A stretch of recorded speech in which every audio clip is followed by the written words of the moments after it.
اشفاق احمد صاحب لکھتے ہیں کہ میری ایک خاتون سے ملاقات ہوئی تو اس نے اپنی آپ بیتی کچھ اس طرح بیان کی کہ میں عمرہ کرنے گئی تو طواف کرتے ہوئے گر کر بے ہوش ہو گئی۔ ہوش آنے پر پتہ چلا کہ مجھے ایک عربی اٹھا کر ہسپتال لے آیا ہے۔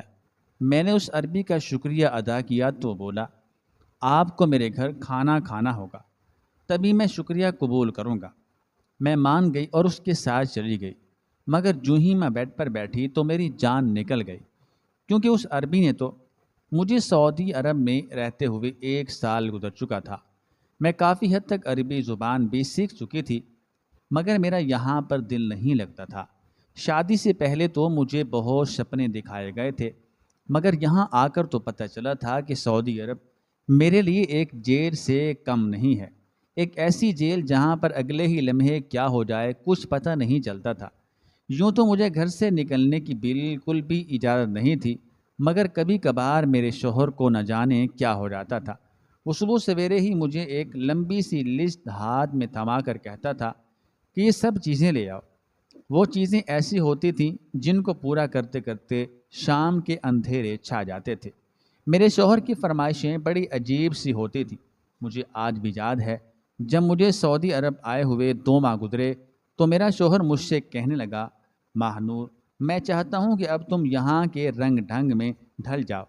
میں یہ بات سن کر خوش ہو گئی تھی، کیونکہ گھر میں رہ کر بھی میں بہت بیزار ہو چکی تھی۔ میں بولی، فیضان، مجھے کیا کرنا ہوگا؟ تو اس نے میرے سوال کے جواب میں مجھے ایک لمبی سی لسٹ تھما دی اور اپنی گاڑی میں بٹھا کر دور ایک بازار میں چھوڑ آیا تھا۔ کہنے لگا، جب یہ چیزیں تم خرید لو تو مجھے کسی بھی اسٹور والے کے نمبر سے کال کر لینا، اور ایک چٹ پر اپنا موبائل نمبر لکھ کر مجھے تھما دیا۔ میں پاکستان میں بھی خود ہی سودا سلف وغیرہ لایا کرتی تھی، اس لیے میں نے حامی بھر لی تھی۔ میرا شوہر تو چلا گیا، میں نے لسٹ کھول کر دیکھی تو حیران رہ گئی تھی کہ اس پر بڑی عجیب و غریب چیزیں لکھی تھیں۔ 21 دانے لونگ۔ اب میں حیران تھی کہ 21 دانے لونگ کہاں سے لوں؟ میں نے اسٹور میں کھڑی ہیلپر لڑکی سے پوچھا تو وہ مسکرائی اور بولی، آپ یہ پیکٹ لے لیں، ہمارے اسٹور پر ہر چیز پیکٹ میں ہی موجود ہوتی ہے۔ میں نے سر ہلا دیا اور لونگ کا پیکٹ رکھ لیا۔ پھر 50 دانے الائچی، 104 دانے چاول، 72 دانے چنا دال۔ میں یہ ساری لسٹ پڑھ کر مسکراتی رہی اور پیکٹ جمع کرتی رہی۔ پہلے دن میری شاپنگ جلد مکمل ہو گئی، اس لیے میں نے اپنے شوہر کو کال کر کے بلا لیا تھا۔ وہ بہت حیران ہوا اور کہنے لگا، تم نے اتنی جلدی سب کچھ خرید لیا؟ میں نے اسبات میں سر ہلایا تو میرا شوہر مجھے گھر لے گیا۔ گھر میں میری ساس، شوہر اور 2 نندیں رہتی تھیں۔ ہم گھر پہنچے تو سبھی لاؤنج میں بیٹھے ہوئے تھے۔ فیضان کہنے لگا، یہ سب چیزیں ادھر ہی لے آؤ۔ میں وہ سارے پیکٹ اٹھا کر ان کے سامنے لے گئی۔ میرا شوہر کہنے لگا، 21 دانے لونگ لے کر آؤ۔ میں نے پیکٹ اپنے شوہر کے سامنے کر دیا تو اس نے غصے سے مجھے گھورا اور بولا، تم نے لسٹ غور سے نہیں پڑھی تھی؟ کیا میں نے 21 دانے لونگ نہیں لکھا تھا، جب کہ تم پورا پیکٹ اٹھا کر لے آئی ہو؟ پھر اس نے وہ پیکٹ اٹھا کر دیوار پر بھی مارا تھا۔ پھر 104 دانے چاول مانگے تو اب میں تھر تھر کانپنے لگی تھی۔ میں نے پھر سے پیکٹ لا کر فیضان کو تھما دیا۔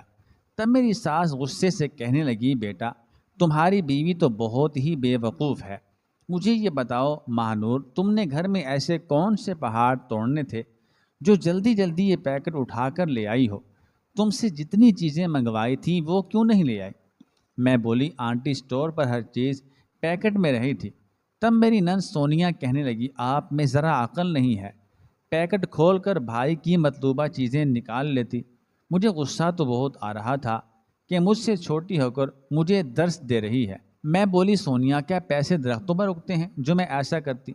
تب میرا شوہر غصے میں بولا، اپنی بکواس بند کرو، تمہاری ہمت کیسے ہوئی کہ تم میری بہن کے ساتھ اس لہجے میں بات کرو؟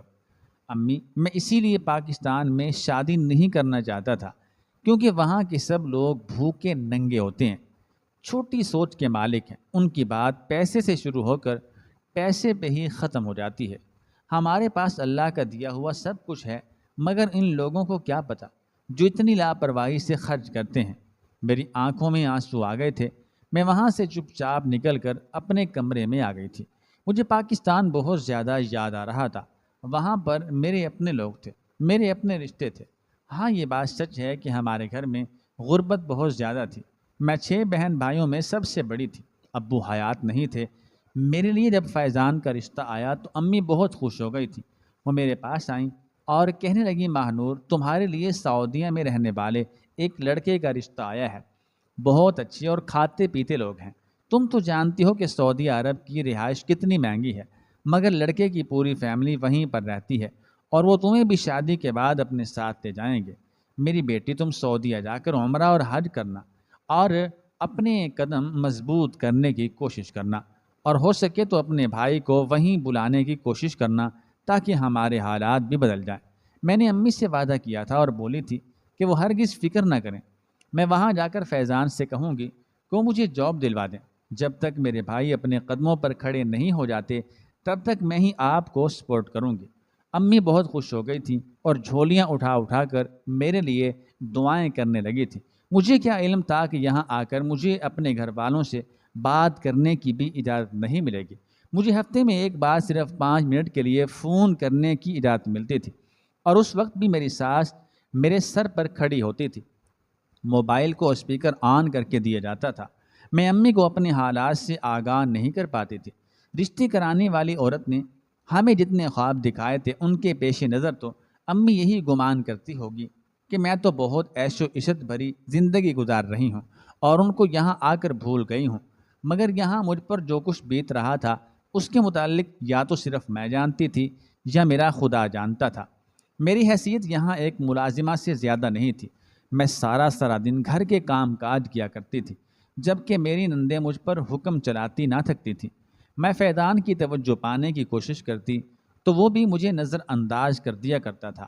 کبھی کبھار جب ان کا موڈ خوشگوار ہوتا تو مجھے اس بات کا احساس دلا دیتا کہ میں اس کی بیوی ہوں، نہیں تو میری اوقات یہاں پر فقط ایک ملازمہ کی سی تھی۔ یوں ہی میں اپنے کمرے میں بیٹھی روتی رہی تھی۔ شام سے رات ہو گئی تھی تو میرے کمرے کا دروازہ کھلا، دل اچھل کر حلق میں آ گیا تھا۔ میں سوچنے لگی کہ شاید فیضان مجھے منانے آیا ہوگا۔ تبھی میری ساس نے کمرے کی تمام لائٹس آن کر دی تھی۔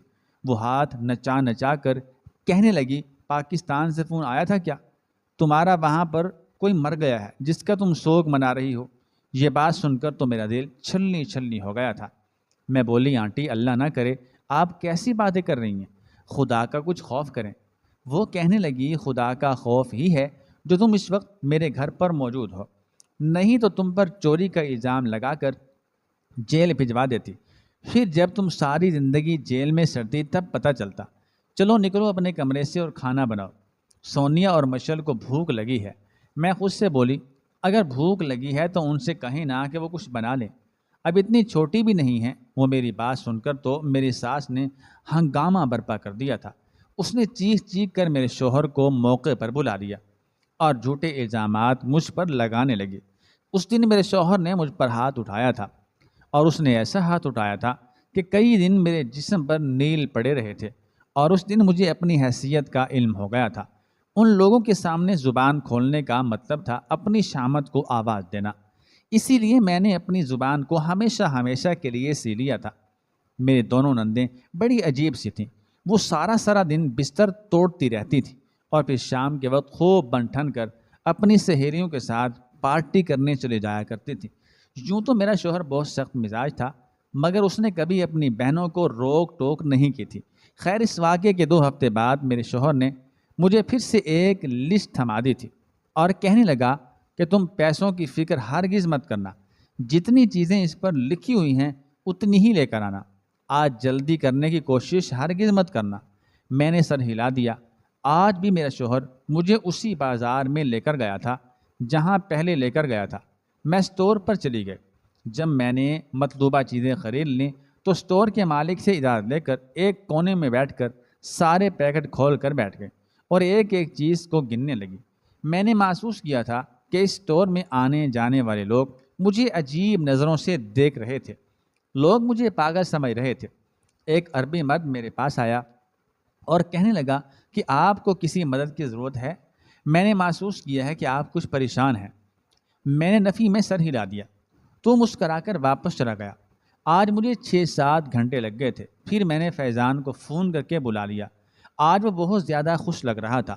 کہنے لگا آج اگر تم نے چیزوں میں گڑبڑ کی ہوئی تو تمہاری خیر نہیں ہوگی، بہت زیادہ تھک چکی تھی۔ میں نے سوچا تھا کہ گھر جاتے ہی لمبی تان کر سو جاؤں گی، مگر گھر میں داخل ہوئی تو چکرا کر رہ گئے۔ ہر طرف بہت ہی گند پھیلا ہوا تھا، ایسا لگ رہا تھا جیسے یہاں کسی پارٹی کا انتظام کیا گیا تھا۔ میں حیرت سے بولی یہ سب کیا ہے؟ میری ساس نے ناک سے مکھی اڑائی اور جواب دیے بنا ہی اپنے کمرے میں چلی گئی۔ فیضان کہنے لگا تم جلدی جلدی سے ہر چیز سمیٹ لو، مجھے یہ کچرا پسند نہیں ہے۔ میں تو اپنے نصیبوں کو رونے لگی تھی۔ خیر مجبوری تھی، شوہر کی بات ماننا پڑی تھی۔ میری نندوں نے کبھی مجھ سے بات کرنا بھی مناسب نہیں سمجھا تھا۔ میں جب بھی ان کے پاس جا کر بیٹھتی وہ اٹھ کر چلی جاتی تھی۔ میں نے محسوس کیا تھا کہ میری نندوں کی سرگرمیاں کچھ مشکوک سی تھیں۔ وہ اکثر ویڈیو کال پر لڑکوں سے باتیں کیا کرتی تھیں، مگر جیسے ہی مجھے دیکھتی فوراً اٹھ کر چلی جایا کرتی تھی۔ مجھے یہ سب دیکھ کر بہت دکھ ہوا تھا کہ وہ اپنے بھائی کی آنکھوں میں دھول جھونک رہی تھی۔ میں نے سوچ لیا تھا کہ میں اپنے شوہر کو اس کی بہنوں کی کرتوتوں سے ضرور آگاہ کروں گی، مگر اس سے پہلے میں کوئی ثبوت ڈھونڈ لوں گی، کیونکہ میں جانتی ہوں اگر میں نے ثبوت کے بغیر بات کی تو شاید لوگ مجھے زندہ ہی درگور کر دیتے۔ کچھ دن تو آرام سے گزر گئے تھے، مگر پھر سے میرے شوہر کو مجھ سے شاپنگ کروانے کا دورہ پڑ گیا تھا۔ اس نے مجھے لسٹ تھما دی اور اپنی گاڑی میں بٹھا کر اسٹور تک لے گیا۔ میں بولی فیضان آپ سے ایک بات پوچھوں، آپ مجھ سے اس طرح کی چیزوں کی خریداری کیوں کرواتے ہیں؟ میرا شوہر مجھ سے کہنے لگا تم مجھے پاگل سمجھ رہی ہو؟ ایسا بھی تو ہو سکتا ہے کہ میں تمہیں آزما رہا ہوں اور اس بات کا اندازہ لگانے کی کوشش کر رہا ہوں کہ تم میرے ساتھ رہنے کے قابل ہو بھی یا نہیں۔ دراصل میں پاکستان میں شادی نہیں کرنا چاہتا تھا۔ یہ جو شادی ہوئی ہے نا، میری مرضی کے بغیر ہوئی ہے۔ میں تمہیں جب تک اپنے رنگ ڈھنگ میں نہیں ڈھال لیتا تو تمہیں قبول نہیں کر پاؤں گا۔ میں بولی فیضان یہ کون سا طریقہ ہے؟ میری بات مکمل ہونے سے پہلے ہی فیضان نے مجھے ٹوک دیا تھا۔ پھر وہ مجھے کہنے لگا مجھے زیادہ باتیں کرنے والی عورتیں پسند نہیں ہیں، چلو اترو گاڑی سے۔ میں بہت جلدی کے ساتھ گاڑی سے اتر آئی تھی۔ آج میرا دل معمول سے کچھ زیادہ ہی اداس تھا۔ میں سارے پیکٹ خرید کر اللہ تعالیٰ کے گھر خانہ کعبہ چلی گئی، کیونکہ ہم مکہ شہر میں رہتے تھے اور وہ وہاں سے قریب پڑتا تھا۔ میں 2 دفعہ پہلے بھی وہاں جا چکی تھی۔ میں نے وہاں جا کر نماز پڑھی اور میں رو رو کر دعا کر رہی تھی۔ تبھی اچانک سے مجھے چکر آئے اور میں گر کر بے ہوش ہو گئی۔ پھر مجھے بازو میں سوئی چبھنے جیسا درد محسوس ہوا۔ میں نے بڑی مشکل سے اپنی آنکھیں کھول ڈالی تھی۔ تب مجھ پر انکشاف ہوا تھا کہ میں تو ہسپتال کے بیڈ پر لیٹی ہوئی ہوں۔ نرس نے مجھے ہوش میں آتا دیکھا تو مسکرا کر میری خیریت دریافت کی تھی۔ میں نے کہا کہ مجھے کیا ہوا تھا؟ وہ مجھے کہنے لگی ایسی حالت میں خوراک کی طرف توجہ نہ دیں تو ایسا ہی ہوتا ہے۔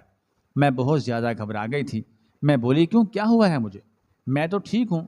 وہ نرس مسکرا دی اور بولی جی آپ بالکل ٹھیک ہیں، پریشانی کی کوئی بات نہیں ہے بلکہ بہت خوشی کی ہے، آپ ماں بننے والی ہیں۔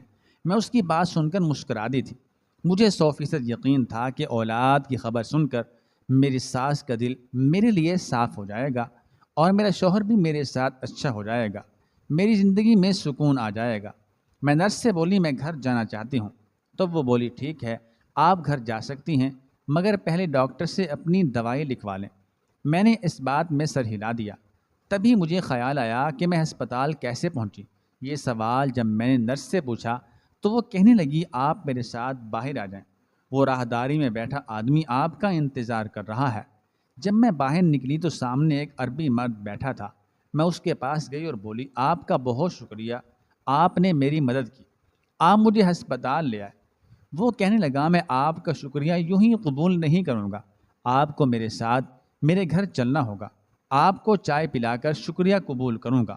میں نے گھڑی میں وقت دیکھا تو ابھی گھر لوٹنے میں بہت ٹائم پڑا تھا۔ میں نے اس عربی مرد کے ساتھ جانے کے لیے حامی بھر لی تھی، کیونکہ میں اس کے گھر سے اپنی والدہ کو فون کر کے اپنے حالات سے آگاہ کرنا چاہتی تھی۔ انہیں بتانا چاہتی تھی کہ آپ کی بیٹی آپ کو ہرگز بھولی نہیں ہے، بلکہ میں تو خود ہی بھیانک حالت سے گزر رہی ہوں۔ پھر انہیں یہ بھی تو بتانا تھا کہ میں امید سے ہوں۔ خیر میں عربی مرد کے ساتھ چلی گئی۔ اس کا گھر ہسپتال سے قریب ہی تھا۔ وہ مجھ سے چھوٹے موٹے سوال جواب کرنے لگا تھا۔ وہ بولا تم سعودیہ کب آئی ہو؟ میں نے اسے بتایا کہ میں 1 سال پہلے یہاں آئی ہوں اور اپنے شوہر کے ساتھ رہتی ہوں۔ میرے سسرال والے اچھے لوگ نہیں ہیں، وہ مجھ پر بہت ظلم کرتے ہیں۔ وہ عربی مرد کہنے لگا تو تم نے پولیس میں کمپلین کیوں نہ کی؟ میں بولی مجھے یہاں کے سسٹم کا کچھ پتہ نہیں ہے، ہفتے میں ایک بار مجھے بازار بھیج دیا جاتا ہے اور وہاں سے بھی عجیب و غریب چیزیں منگوائی جاتی ہیں۔ اتنی دیر میں اس عربی مرد کا گھر آ گیا تھا۔ وہ کہنے لگا تم اندر چلو، پھر ہم اس معاملے پر تفصیل سے بات کرتے ہیں اور میں تمہیں بتاتا ہوں کہ میں تمہاری کیا مدد کر سکتا ہوں۔ میں مطمئن ہو کر اس کے گھر چلی آئی تھی۔ اس نے مجھے صوفے پر بیٹھنے کا اشارہ کیا اور خود اپنی ملازمہ کو آواز دے کر بلایا اور کہا کہ فریش جوس نکال کر لاؤ، مگر میں جو ہی صوفے پر بیٹھی تو مجھے متلی ہونے لگی تھی۔ میرا دل بہت خراب ہو رہا تھا۔ میں نے اس عربی مرد کو اشارہ کیا اور باتھ روم کے متعلق پوچھا تھا۔ اس نے مجھے باتھ روم دکھا دیا۔ میں متلی کرتی جا رہی تھی۔ میں نے امی سے یہ سن رکھا تھا کہ پریگننسی میں چھوٹی موٹی بدبو سے بھی دل خراب ہونے لگتا ہے، اور آج میں خود پر یہ تجربہ کر رہی تھی۔ مجھے لگ رہا تھا کہ یہاں کوئی چیز مری پڑی ہے۔ میں باہر نکلی تو عربی مرد کہنے لگا سب خیریت تو ہے نا؟ میں نے اس بات میں سر ہلا دیا۔ میں وہاں سے جلد از جلد بھاگ جانا چاہتی تھی کیونکہ میرا بیٹھنا دشوار ہو چکا تھا۔ اس عربی مرد نے میری حالت دیکھی تو کہنے لگا تم بیٹھو، میں جوس لے کر آتا ہوں۔ وہ اٹھ کے کچن میں چلا گیا تو میں اٹھ کر کھڑی ہو گئی تھی۔ نہ جانے اس صوفے کے نیچے ایسا کیا پڑا تھا جس کی بدبو مجھ سے برداشت نہیں ہو رہی تھی۔ میں نے سوچا کہ میں خود ہی دیکھ لیتی ہوں، مگر مجھ سے زیادہ جھکا نہیں جا رہا تھا۔ میں نے صوفے کو پیچھے کرنے کی کوشش کی تو یہ دیکھ کر حیران رہ گئی کہ اس میں تو میرا ہاتھ دھنس گیا ہے۔ وہ ایک جدید قسم کا صوفہ تھا جو اوپر سے تو صوفے کے معنی لگتا تھا مگر اندر سے ایک صندوق تھا۔ میں نے اس کے ڈھکن کو کھول کر دیکھا تو میرے حلق سے چیخیں برآمد ہونے لگی تھیں، کیونکہ اندر تو کسی عورت کی لاش پڑی تھی اور اس پر بہت سے پرفیوم پھینکے گئے تھے تاکہ اس کی بدبو خوشبو میں بدل جائے۔ میری چیخیں سن کر وہ عربی مرد بھی ادھر ہی آ گیا تھا۔ میں چیختی چلی جا رہی تھی، وہ بھی آگے بڑھا۔ جب اس نے سامنے کا منظر دیکھا تو زمین پر بیٹھ گیا اور رونے لگا تھا۔ مجھے سمجھ نہیں آ رہا تھا کہ یہ سب کیا ہو رہا ہے۔ اچانک وہ کہنے لگا میری یاسمین، میں نے اس دنیا میں سب سے زیادہ جس عورت سے محبت کی وہ تم ہو۔ میں نے تمہارے علاوہ کبھی کسی عورت کے متعلق نہیں سوچا تھا۔ تم سے شادی کی تو لگا کہ زندگی حسین ہو گئی ہے، ہم دونوں ایک دوسرے کا سہارا بن گئے ہیں، اور پھر تم نے مجھے خوشخبری سنائی کہ تم مجھے اولاد دینے والی ہو۔ مگر ایک دن مجھے ملازمہ نے بتایا کہ تم میرے نام ایک خط لکھ کر اپنا سامان لے کر یہاں سے چلی گئی ہو۔ میں نے جب یہ بات سنی تو میں تھر تھر کانپنے لگا تھا۔ خط پڑھا تو اس پر لکھا تھا کہ تمہارا دل مجھ سے بھر گیا ہے، اس لیے تم اپنی زندگی کی نئی شروعات کے لیے مجھے چھوڑ کر جا رہی ہو، میرے ہی گھر کے صوفے کے نیچے سے ملی ہو۔ عربی مرد روتا چلا جا رہا تھا جبکہ میری نظر اس کی ملازمہ پر پڑی تھی۔ وہ موقع سے فائدہ اٹھا کر فرار ہونا چاہ رہی تھی۔ میں نے جلدی سے عربی مرد کو اس کی جانب متوجہ کیا تھا۔ وہ ایک دم ہوش میں آ گیا۔ اس نے اپنی ملازمہ کو ہاتھ سے پکڑ لیا اور چلانے لگا تھا۔ وہ بولا تم نے مجھے بتایا کہ میری بیوی گھر سے بھاگ گئی ہے، تم نے مجھے اس کا جھوٹا خط دکھایا، مجھے بتاؤ اس کے پیچھے تمہارا کیا مقصد تھا؟ تم نے میری بیوی کو جان سے مارا ہے نا؟ وہ ملازمہ تھر تھر کانپ رہی تھی۔ وہ بولی میں نے نہیں مارا، یہ سب ایک حادثے کے نتیجے میں ہوا ہے۔ دراصل میں یہاں کام کرنے صرف اسی لیے آتی تھی کیونکہ مجھے کسی سے علم ہوا تھا کہ آپ بہت ہی مالدار آدمی ہیں۔ میں اس گھر میں کام کرتی رہی اور قیمتی چیزیں روزانہ چوری کرتی رہی۔ ایک روز مالکن کی نظر مجھ پر پڑ گئی۔ اس نے مجھے روکنے کی کوشش کی تھی۔ میں بہت زیادہ خوفزدہ ہو چکی تھی۔ ظاہر سی بات ہے مالکن مجھے پولیس کے حوالے کر دیتی اور میری ساری زندگی خراب ہو جاتی۔ اسی لیے میں گھر سے فرار ہونے کی کوشش کرنے لگی، مگر مالکن نے مجھے بہت مضبوطی سے تھام لیا تھا کہ اسی تصادم میں وہ نیچے فرش پر جا گری۔ مجھے علم نہیں ہوا کہ ان کے سر کے کون سے حصے پر چوٹ آئی تھی۔ وہ ایسی بے ہوش ہوئی کہ دوبارہ نہ اٹھی اور مجھے یقین ہو گیا کہ وہ مر چکی ہیں۔ میں بہت زیادہ گھبرا گئی تھی۔ اگر آپ کو علم ہو جاتا کہ مالکن مر گئی ہے تو آپ مجھے زندہ نہ چھوڑتے، اس لیے میں نے مالکن کو صوفے میں چھپا دیا اور روز ان کی لاش پر ایک نیا پرفیوم چھڑک دیتی ہوں تاکہ کسی کو اس لاش کی بدبو نہ آئے۔ اور آپ اس کمرے میں بہت کم ہی آتے تھے، اس لیے کبھی آپ کو بھی شک نہیں ہوا تھا۔ اور پھر میں نے جھوٹ موٹ کا خط لکھ کر اس کے انگوٹھے کا نشان بنا دیا تھا۔ میں مالکن کو آج دفنانے والی تھی مگر پھر آپ آ گئے اور میرا بنا بنایا کھیل خراب ہو گیا۔ عربی مرد نے اپنی ملازمہ کو پولیس کے حوالے کر دیا تھا اور میرا شکریہ ادا کیا کہ میری وجہ سے وہ ساری حقیقت جان پایا ہے۔ اس نے فون پر کسی سے بات کی اور اسی وقت کچھ لوگ آ کر اس کی بیوی کی تدفین کے لیے اسے اٹھا کر لے گئے تھے۔ اس کے بعد وہ بولا، چلو میں تمہیں تمہارے گھر چھوڑاتا ہوں۔ میں نے حامی بھر لی، مگر وہاں بھی ایک سرپرائز میرا منتظر تھا۔ میں نے جیسے ہی گھر کا دروازہ کھولا تو یہ دیکھ کر دنگ رہ گئی تھی کہ وہاں تو ایک عجیب طوفان بدتمیزی برپا تھا۔ وہاں پارٹی ہو رہی تھی جس میں مرد و عورت کی کوئی تفریق نہیں تھی۔ میری دونوں نندیں مردوں کے سامنے رقص پیش کر رہی تھیں، جبکہ میرا شوہر بھی وہیں پر موجود تھا۔ میں مزید آگے بڑھی تو اپنے شوہر کو یہ کہتے ہوئے سنا تھا، امی ہمیں ماہ نور کے روپ میں ایک کام والی تو مل گئی ہے، کیوں نہ ہم اس سے مزید فائدہ اٹھائیں اور اسے بھی رقص پر لگا دیں۔ میری ساس کہنے لگی، تمہارا مشورہ تو بہت اچھا ہے، اس کے آنے سے پہلے پہلے یہ پارٹی ختم کرواؤ ورنہ وہ بھاگ جائے گی۔ میں نے دیکھا تھا کہ وہاں جوا بھی چل رہا تھا۔ الٹے قدموں وہاں سے میں بھاگی تھی۔ عربی مرد ابھی وہیں پر تھا۔ میں نے اس کو سب کچھ بتا دیا تو اس نے ایک بار پھر سے پولیس کو بلوایا اور میرے شوہر سمیت سب کو گرفتار کروا دیا تھا۔ بعد میں میرے شوہر نے پولیس کے سامنے یہ انکشاف کیا تھا کہ انہوں نے گھر میں ہی ایک جوا خانہ بنا رکھا تھا۔ ہفتے میں 3 دن وہ یہاں پر یہ سب کام کرتے تھے۔ جس دن گھر میں ایسا کوئی فنکشن ہوتا تو مجھے جان بوجھ کر بازار بھیج دیتا تاکہ میں ان معاملات سے بے خبر رہوں۔ میں نے اپنے شوہر سے طلاق لینے کا فیصلہ کر لیا تھا، مگر میں اپنی ہونے والی اولاد کی وجہ سے بڑی پریشان تھی۔ اس عربی مرد نے مجھے شادی کی آفر کر دی تھی جسے میں نے قبول کر لیا تھا۔ اس نے مجھ سے وعدہ کیا تھا کہ وہ میرے بچے کو اپنا نام دے گا۔ اس کا نام عبداللہ تھا۔ وہ بہت ہی اچھا انسان تھا۔ بچے کی پیدائش تک میری طلاق نہ ہو سکتی تھی۔ جیسے ہی بچہ پیدا ہوا میرا شوہر جیل میں تھا۔ میں نے اس سے طلاق لے لی اور عبداللہ سے شادی کر لی۔ وہ بہترین شوہر اور اچھا باپ ثابت ہوا تھا۔ اس نے میرے دونوں بھائیوں کو بھی سعودیہ بلوا لیا اور انہیں اپنے ساتھ کام پر رکھ لیا تھا۔ میری زندگی اب بہت بہتر ہو گئی ہے۔ میں اللہ تعالیٰ کی بہت شکر گزار ہوں جس نے مجھے فیضان جیسے بد کردار شخص سے نجات دے کر عبداللہ کا ساتھ دیا تھا۔ ہم دونوں شادی کی پہلی سالگرہ پر حج کرنے گئے تھے۔ تب مجھے محسوس ہوا تھا کہ اس دنیا میں اگر اچھے لوگ موجود نہیں ہوں تو سب کچھ تہس نہس ہو جائے گا۔ آج میں یہ بات فخریہ طور پر کہہ سکتی ہوں کہ مجھے اپنے شوہر عبداللہ سے بے انتہا محبت ہے اور میرا شوہر عبداللہ بھی مجھ سے بے پناہ محبت کرتا ہے۔